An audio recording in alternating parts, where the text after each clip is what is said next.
بسم الله الرحمن الرحيم. قال الله تبارك وتعالى: واعلموا انما اموالكم واولادكم فتنه وان الله عنده اجر عظيم. سورہ انفال کی 28ویں آیت میں اللہ تبارک و تعالیٰ ارشاد فرما رہا ہے: جان لو تمہاری اولاد اور تمہارے اموال آزمائش ہے تمہارے لیے، اور خدا کے پاس اس کے لیے بہت بڑا اجر ہے اور اجر عظیم رکھا ہے۔ انما اموالکم واولادکم فتنہ واللہ عنده اجر عظیم۔ یہ دوسری آیت ہے جو سورہ تغابن آیت نمبر 15 ہے۔ تمہارے اموال اور تمہاری اولاد بس آزمائش ہے اور اللہ کے ہاں ہی اس کے لیے اجر عظیم ہے۔ کلمہ فتنہ کا معنی آزمائش اور امتحان میں مبتلا ہونا ہے، اور یہاں اموال اور اولاد جو دنیاوی زندگی کے جذاب زینتوں میں سے ہے، ان کے ذریعے انسان کو امتحان میں مبتلا کیا جا رہا ہے، کیونکہ نفس انسان ان دونوں کی طرف اس قدر دلچسپی رکھتے ہیں کہ ان کی خاطر آخرت کو بھی بھول جاتا ہے۔ اسی لیے دوسری جگہ فرمایا: اولاد المال والبنون زینت الحیات الدنیا۔ سورہ کہف کی آیت ہے 46ویں آیت، جس میں المال والبنون زینت الحیات الدنیا، مال اور دولت اور اولاد دنیاوی زینت ہے، دنیاوی زندگی کی زینت ہے۔ رسول خدا نے فرمایا: انہم ثمرۃ القلوب وقرۃ الاعین۔ یہ چیزیں، اولاد اور یہ اموال، یہ دل کا ثمرہ ہے۔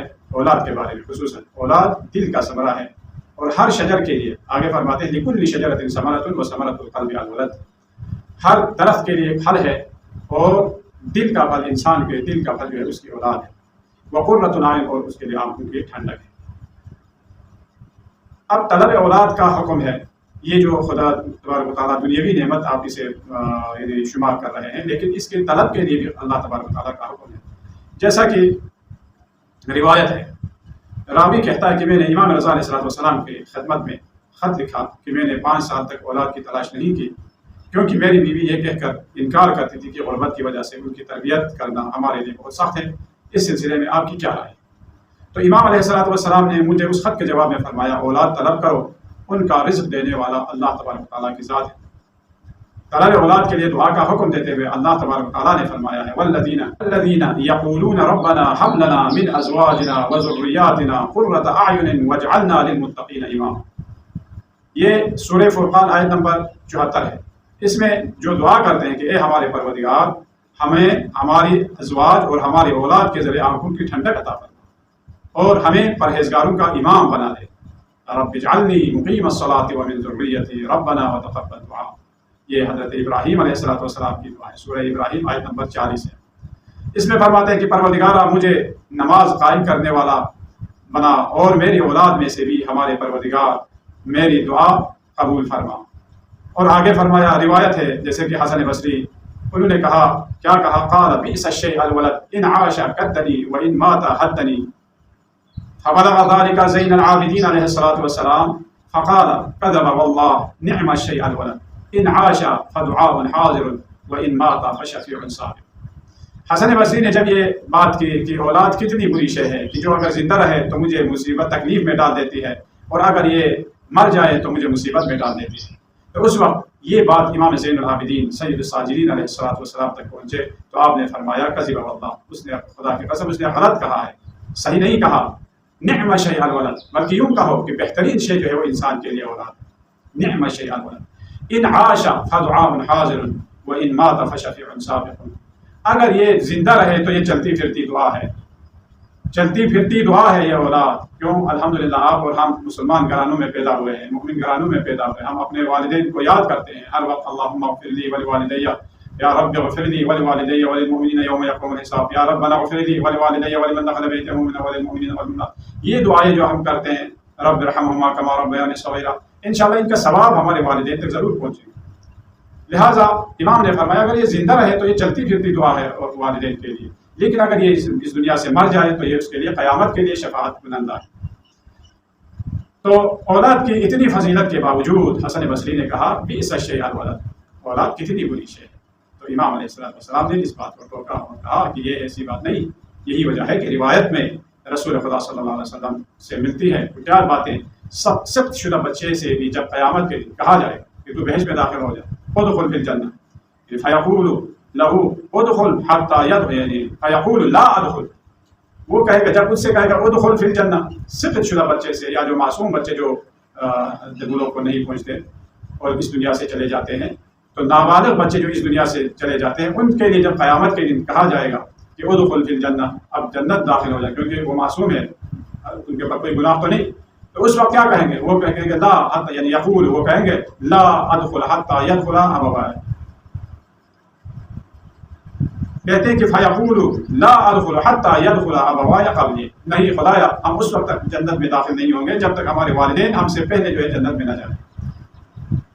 تو رسول خدا نے فرمایا قال تجیء یوم القیامۃ اطفال المؤمنین عند عرض الخلائق للحساب فیقول اللہ تبارک وتعالی لجبرائیل اذهب بهؤلاء الى الجنہ فيقفون على ابواب الجنہ على أبواب الجنة ويسألون عن آبائهم وأمهاتهم فتقول لهم الحسنة آباؤكم وأمهاتكم ليسوا كأمثالكم لهم ذنوب وسيئات يطالبون بها فيصيحون صيحة باكين فيقول الله عز وجل يا جبرائيل ما هذا الصيحة؟ فيقول اللهم أنت أعلم هؤلاء الأطفال المؤمنين يقولون لا ندخل الجنة حتى يدخل آباؤنا وأمهاتنا فيقول الله سبحانه وتعالى يا جبرائيل تخلل الجمع وخذ بيد آبائهم وأمهاتهم فأدخلهم معهم الجنة برحمتي۔ عزیزو، یہ جو بچے جو اس دنیا سے چلے جاتے ہیں، وہ جب یہی وجہ ہے کہ رسول خدا نے فرمایا قیامت کے دن مومنین کے بچے جب اہل محشر کے سامنے حساب دینے آئیں گے، اللہ تبارک و تعالیٰ جبرائیل سے کہے گا انہیں جنت لے جاؤ، تو وہ بچے جنت کے دروازے پر کہیں گے کہاں ہمارے والدین، کہاں ہے ہمارے والدین؟ ان سے کہا جائے گا تمہارے لیے خزانہ جنت ہے، لیکن تمہارے والدین تمہاری طرح تو نہیں تھے، ان کے بہت سارے گناہ تھے، ان کا اور ان کے حساب کتاب لینا۔ جب یہ سنیں گے تو وہ بچے چیخنے اور چلانے لگیں گے۔ اللہ تبارک و تعالیٰ جبرائیل سے اس کی وجہ پوچھے گا تو جبرائیل جواب دے گا یا اللہ تو ہی بہتر جانتا ہے پروردگار، یہ مومنین کے بچے ہیں جو کہتے ہیں کہ جب تک ان کے والدین بھی جنت میں داخل نہیں ہوتے اس وقت تک یہ بچے بھی جنت میں داخل ہونے کے لیے تیار نہیں ہے۔ اس وقت اللہ تبارک و تعالیٰ کہے گا جبرائیل امین سے اے جبرائیل کے والدین کو اہل محشر میں سے نکال لائیں تاکہ میری رحمت کے طفیل ان کے بچوں کے ہاتھ پکڑ کر جنت میں داخل ہو۔ اللہ اکبر۔ اس سے معلوم ہوتا ہے اور اولاد کتنی اہمیت رکھتی ہے، کتنی عظیم شے ہے، اور اللہ تبارک و تعالیٰ نے اسے انسان کے لیے اجر اور ثواب اور شفاعت کا باعث قرار دیا، جیسا کہ معصوم کا فرمان، جیسا کہ امام محمد باقر علیہ السلام فرماتے ہیں نبی کی سعادت اور خوشبختی اس میں ہے کہ اس کے لیے ایسا بیٹا ہو جو اللہ تبارک و تعالیٰ اسے ایسا بیٹا عطا کرے جو خلقت میں، اخلاق میں اور شکل صورت میں باپ جیسا ہو، اس جیسا ہو۔ امام علی رضا علیہ السلام نے فرمایا قال سمعته يقول سعد امرؤ لم يمت حتى يرى خلفا في من نفسه۔ راوی کہتا ہے کہ میں نے امام رضا علیہ السلام سے سنا، آپ نے فرمایا وہ شخص خوش قسمت ہے جو اس وقت تک نہیں مرتا جب تک اپنا وارث اس دنیا میں نہ دیکھے۔ بس بعض دفعہ قرآن کریم کی آیات کے مطابق اولاد کو دشمن کے طور پر معرفی کیے، لیکن اس کا مطلب یہ نہیں کہ ساری اولاد کے لیے بلکہ کلی طور پر یہ حکم لگایا جائے۔ لیکن اس آیہ شریفہ کی شان نزول کے ساتھ نگاہ کرے تو معلوم ہوتا ہے کہ اولاد ہمارا دشمن ہے جو راہ حق سے ہمیں روکے، جس کی تفصیل انشاءاللہ احادیث کی روشنی میں بیان ہوگی، جیسا کہ سنن ترمذی میں ابن عباس سے روایت نقل ہے۔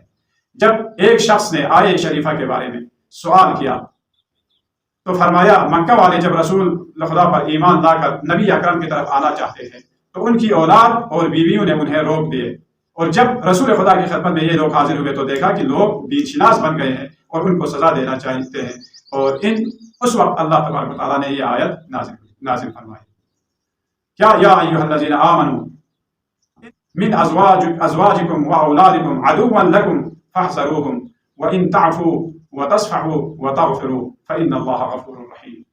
اس آیہ شریفہ میں اللہ تبارک و تعالیٰ ارشاد فرما رہا ہے اے ایمان والو، تمہارے ازواج اور تمہاری اولاد میں سے بعض یقیناً تمہارے دشمن ہیں، لہٰذا ان سے بچتے رہو، اور اگر تم معاف کرو اور درگزر کرو اور بخش دو، اللہ تبارک و تعالیٰ بڑا بخشنے والا اور رحم کرنے والا۔